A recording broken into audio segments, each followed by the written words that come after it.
Hi friends, எல்லோரும் எப்படி இருக்கீங்க? நல்லா இருக்கீங்களா? ஓகே, வாங்க வீடியோக்குள்ளே போகலாம்.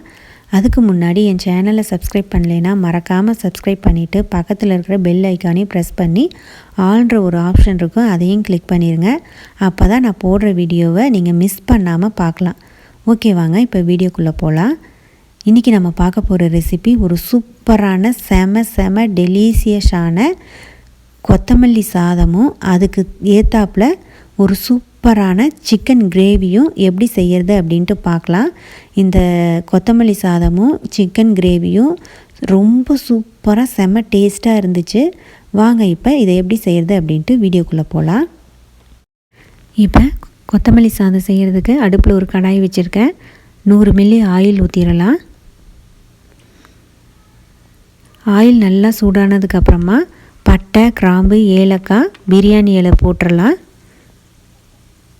2 வரமிளகாய், நம்ம காரத்துக்கு தகுந்த மாதிரி வரமிளகாய் ஆட் பண்ணிக்கலாம். கட் பண்ணி வச்சுருக்கிற ஆனியன் சேர்த்து நல்லா வதக்கிடலாம். ஆனியன் நல்லா பச்சை வாசனை போகிற அளவுக்கு வதங்கணும். அப்போ தான் டேஸ்ட்டாக இருக்கும் சாதம். 1 ஸ்பூன் வெந்தயம் சேர்த்து நல்லா மிக்ஸ் பண்ணிடலாம். இப்போ கட் பண்ணி வச்சுருக்கிற பூண்டையும் சேர்த்து நல்லா வதக்கிடலாம். பூண்டும் நல்லா வதங்கணும் ஆயிலில். இப்போ நம்ம மல்லித்தழை சேர்த்துடலாம். நான் 1 கட்டு மல்லித்தழை எடுத்திருக்கேன். அதில் பாதி மட்டும் இப்போ சேர்த்துக்கலாம். போட்டு நல்லா வதக்கிடலாம். மல்லித்தழையும் தேவையான அளவு தண்ணி ஊற்றிக்கலாம். நம்ம அரிசி எவ்வளவோ அதுக்கு தேவையான அளவு தண்ணி ஊற்றிடுங்க இப்போவே. இப்போ தேவையான அளவு சால்ட்டு போட்டு நல்லா மிக்ஸ் பண்ணிடலாம்.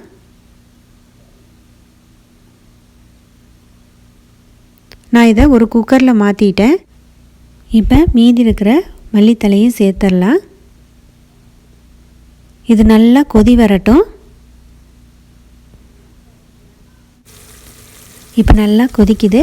நம்ம ஊற வச்சுருக்கிற அரிசியை சேர்த்துடலாம். 1/2 எலுமிச்சம்பழம் ஜூஸ் சேர்த்துக்கலாம். இப்போ நல்லா மிக்ஸ் பண்ணிவிட்டு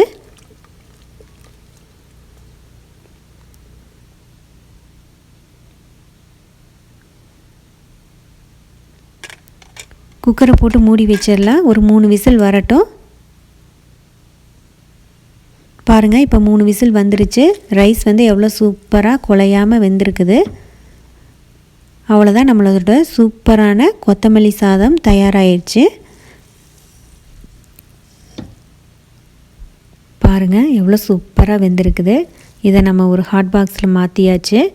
இந்த சாதத்தை நீங்கள் வெறுமனே நெய் ஊற்றி உங்கள் குழந்தைங்களுக்கு கொடுத்தீங்கன்னா ரொம்ப விரும்பி சாப்பிடுவாங்க. அவ்வளோ சூப்பராக செம டேஸ்ட்டாக இருக்கும். இப்போ வாங்க சிக்கன் கிரேவி எப்படி செய்கிறது அப்படின்ட்டு பார்க்கலாம். இப்போ இதுக்கு தேவையான பொருட்கள் என்னன்னு பார்க்கலாம். கட் பண்ண 2 வெங்காயம், 3 தக்காளி, 2 ஸ்பூன் முந்திரி பருப்பு, 1 டீஸ்பூன் கரம் மசாலா, 1 டீஸ்பூன் மிளகாய்த்தூள், 1/2 டீஸ்பூன் மல்லித்தூள், 1 டீஸ்பூன் மிளகு, 10 பல்லு பூண்டு, 1 டீஸ்பூன் சோம்பு, கொஞ்சம் இஞ்சி, தேவையான அளவு கருவேப்பிலை, மல்லித்தழை, 1 டீஸ்பூன் கசகசா. இப்போ நம்ம எடுத்து வச்சுருக்கிற மசாலா எல்லாத்தையுமே ஒரு மிக்ஸி ஜாரில் போட்டுடலாம்.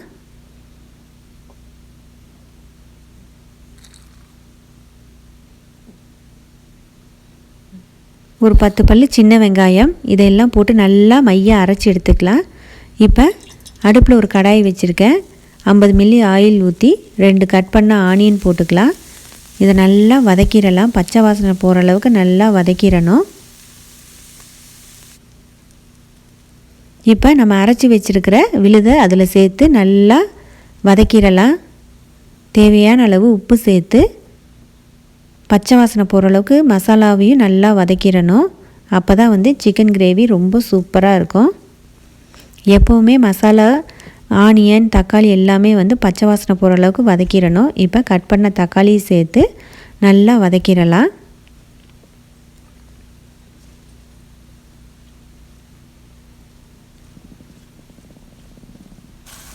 பாருங்கள், இந்த மாதிரி நல்லா வதக்கிடணும்.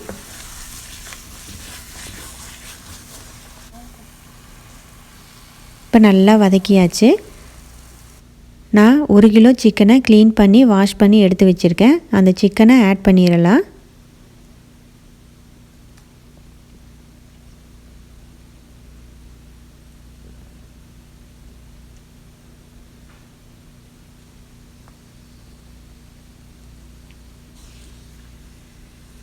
இப்போ சிக்கன் போட்டு நல்லா மிக்ஸ் பண்ணிடலாம்.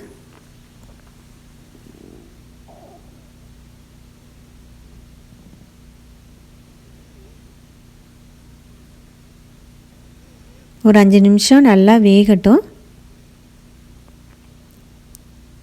பாருங்கள், இப்போ 5 நிமிஷம் நல்லா வெந்துருச்சு. சிக்கனில் இருக்கிற தண்ணியெல்லாம் வெளியில் வந்துருச்சு பாருங்கள். இந்த ஸ்டேஜில் நம்ம கொஞ்சமாக தண்ணி ஆட் பண்ணிக்கலாம். சிக்கன் வேகிற அளவுக்கு நம்ம வந்து தண்ணி ஆட் பண்ணிடணும்.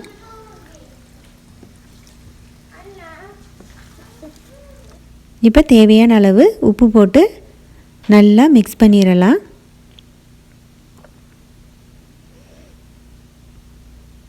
இப்போ சிக்கன் வந்து நல்லா வேகட்டும். ஒரு மூடி போட்டு மூடி வச்சிடலாம். அடுப்பை வந்து மீடியம் ஃப்ளேம்லேயே வைங்க. பாருங்கள், இப்போ சிக்கன் கிரேவி சூப்பராக தயாராகிடுச்சு. கருவேப்பிலை கொஞ்சமாக தூவி விட்டுடலாம். நல்லா மிக்ஸ் பண்ணிடலாம்.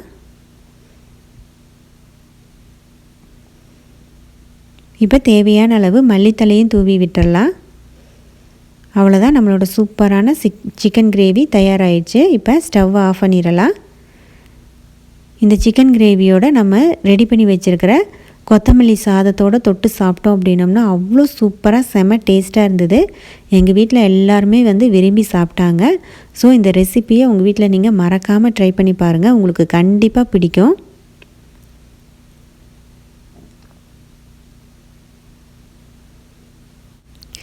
இது என்னன்னு பார்க்குறீங்களா? இன்றைக்கி வந்து என்னோடய க்ளோஸ் ஃப்ரெண்டோட பர்த்டே. அதாவது இந்த யூடியூப் மூலமாக தான் அவங்கள எனக்கு தெரியும். அவங்க சேனல் நேம் வந்து கல்லாதது உலகளவு லெட்ஸ் லேர்ன். அவங்க நேம் வந்து சித்ரா.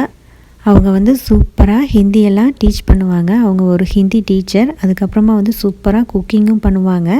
அவங்க சேனலை மறக்காமல் நீங்கள் போய் விசிட் பண்ணி பாருங்கள். உங்களுக்கு கண்டிப்பாக பிடிக்கும். வாங்க இப்போ கேக் கட் பண்ணலாம்.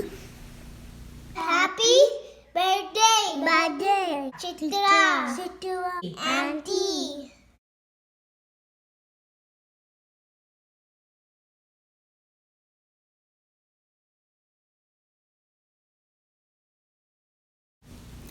Hi Chitra, wish you many more happy returns of the day.